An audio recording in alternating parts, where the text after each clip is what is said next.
had a problem, and the honorable member also said about a director somewhere is on enforcement.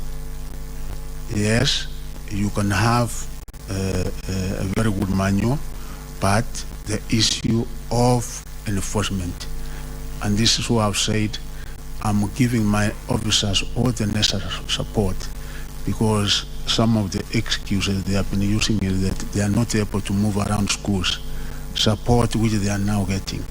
And one of the other things we have done in the performance contracting of our officers, among others, the major thing is now on this, that we are not going to follow just the routine issue that we have been following some of them.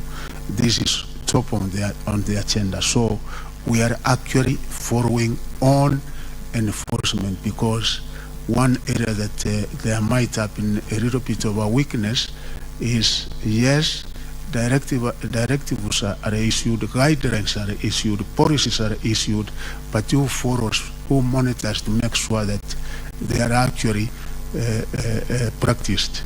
So I think that is where we had a weakness, Honorable Speaker and Honorable members, but this time around we are really following and making sure that our officers on the ground are able to follow not only with the schools, but to make sure that whatever we have issued in the form of a manual is actually enforced.